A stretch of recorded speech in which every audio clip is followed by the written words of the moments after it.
شكرا. مساء الخير. انا مش هطول عليكم عشان عارف بقالكم كتير واقفين.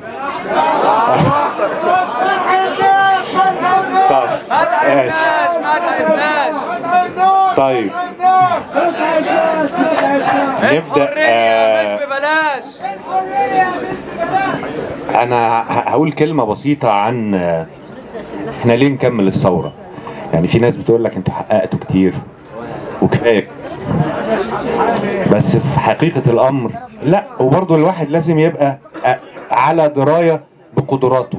يعني احنا في الحقيقة حققنا فعلا، بس ما حققناش الاهداف الحقيقية. احنا حققنا كل الاهداف اللي حوالين الهدف الرئيسي، وهو الحرية والعدالة. حاجات بسيطة جدا، سواء كانت عدالة اجتماعية او عدالة قصاص في حق الشهداء. النهاردة المجلس العسكري اول لما مسك الحكم قال انه لن ينتوي الاستمرار اكتر من 6 اشهر، والنهاردة هو عدى سنة ماشي. فده سبب يعني واقعي جدا ليه احنا نبقى متضايقين، وليه ان احنا نحاول ان احنا نخلي الثورة بتاعتنا مستمرة. عندنا عدالة اجتماعية ما حدش يعني، ولا حتى في البرلمان، ولا حد من يعني ما فيش اي حاجة، اي خطوة حقيقية اتحققت في هذا الهدف اللي هو يعتبر هدف اصيل من اهداف الثورة. ازاي الناس تاكل عيش؟ فما حصلش. حرية عدالة اجتماعية، عيش حرية عدالة اجتماعية، فما حصلش ده، واحنا مستمرين لغاية لما يحصل. الموضوع اصله انساني ما هوش سياسي. الناس هتعيش ازاي لما واحد يبقى بياخد 500-600 جنيه في الشهر؟ يعيش ازاي؟ هيمد ايده، يا اما هيسرق، يا اما هيشحت، يا اما هيبيع كرامته. ليه؟ غير بقى اللي فوق. فعندنا العدالة الاجتماعية لم تتحقق. عندنا يعني سبب مهم جدا ليه نستمر.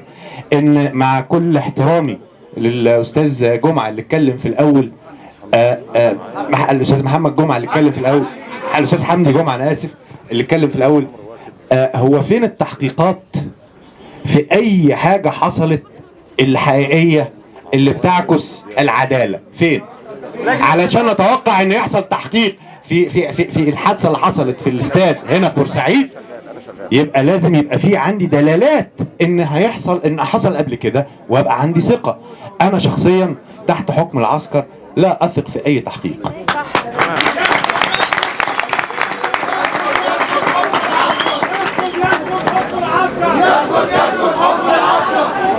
اسباب كتيرة جدا جدا جدا سلبية مش عايز اتكلم عليها دلوقتي، لان احنا يعني اتخنقنا سلبيات.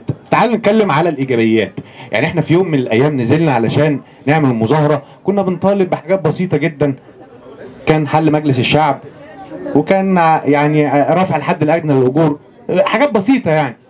انتهى الامر بان احنا بنحاكم رئيس جمهورية سابق.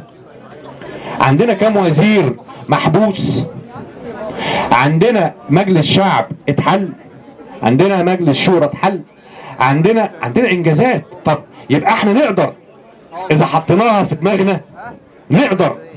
وانا بصراحة شايف ان من اهم انجازات الثورة النهاردة ان انا على منصة 3 منها نساء و3 منها رجال. ده انجاز. وبيتكلموا في السياسة، واللي بيتضربوا بقوا رجاله وستات برضه. فخلاص كده احنا قد بعض. فانا رسالتي رساله بسيطه جدا.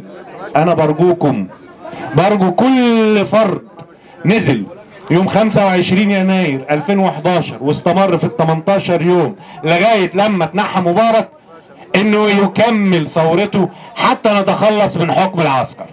وشكرا.